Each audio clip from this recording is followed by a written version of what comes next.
Last night was UFC 316 in Newark, New Jersey, and it was a great card. 13 fights, 3 knockouts, 3 submissions, 2 of them in the title fights alone, 7 decisions. Getting into the main event championship fight, let's talk about it. Merab outstruck, out-grappled, and flat-out dominated Sean for 3 rounds.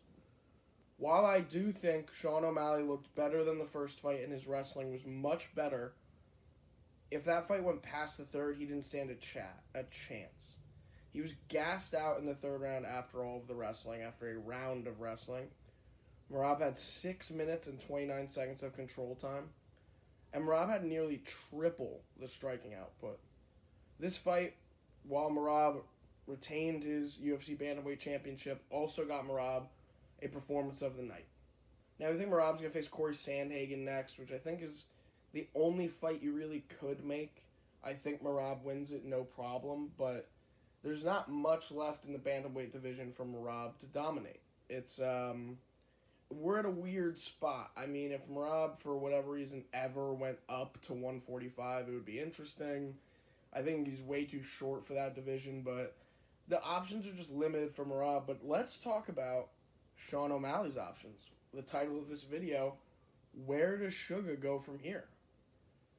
In my opinion, I think you have to go up to featherweight. I don't think, I mean, yeah, if you really work and get 3 or 4 wins in crazy fashion in the bantamweight division, I could see him getting a third match like Holloway with Volk.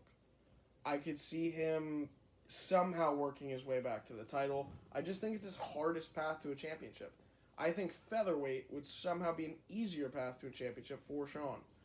You got the champion Volk, Holloway at 1, Lopez, Yair, Mavzar, and Arnold Allen.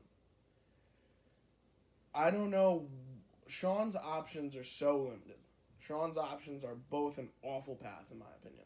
I don't know what he's going to do. It's going to be interesting to see. It's going to be interesting to see if his lifestyle changes again. We're going to see what Sean does to rebound from this. 2 losses in a row.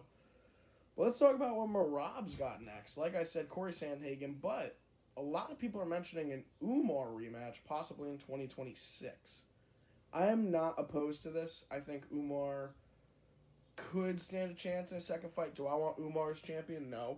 But I like Merab as champion. I like his reign. I think he's on track to being the GOAT bantamweight if he's not already. Let's talk about the next fight. Kayla Harrison buzzer beater Kimura win. I mean, Kayla Harrison did everything she said she was gonna. She dominated that fight while it lasted. Juliana Pena just didn't look great. Like, she had some offense, but it wasn't enough to beat Kayla Harrison. It really wasn't. Pena got destroyed. This is another performance of the night for Kayla Harrison. And there's not much to say. I mean, that Kimura was beautiful. She would have snapped her arm in half with those 5 seconds left if Pena didn't tap. So I'm glad Pena tapped. But some people are calling for Pena's retirement. Some people are calling for Kayla Amanda Nunes, which I'm a big fan of. I'm excited to see what's happening next in the women's bantamweight division. But there's not much else to say. I mean, quick fight, quick submission, Kayla Harrison champ. Patchy Mix's debut was next, and it fell flat. He was literally flat-footed. Mix got brutalized for 3 rounds. Batista's a dog. I don't know why, with the same win streak, I assume Patchy Mix would do so well. Like, it's a UFC win streak versus a Bellator win streak. That's on me. I totally said that the odds makers would pay for Patchy Mix. They didn't. Kevin Holland submission. Performance of the night. I had Kevin Holland getting dominated by Vicente Luque. Kevin Holland's been so inconsistent lately, but 170 looks like the place for him. It looks like a good division for him, and a great win for Kevin Holland. Joshua Van dominates. 125 significant strikes to 76. 77 more significant head strikes. Joshua Van's winning streak continues. Joshua Van's 9th fight in now 3 years, because it's his 3rd year competing in the UFC. I could see Joshua Van in the next couple fights getting a title shot, contender shot. I said it in the last video. Joshua Van did everything he needed to do to continue that. Great fight from him. Azamat destroyed I called a first round early knockout. That's exactly what we got. Azamat moves on to 15-0. Waldo Cortes-Acosta folded like a lawn chair in his fight, and he came back and won. Like in the first round, he falls twice, he gets stunned twice, and comes back and just flat out wins. It was a great comeback win.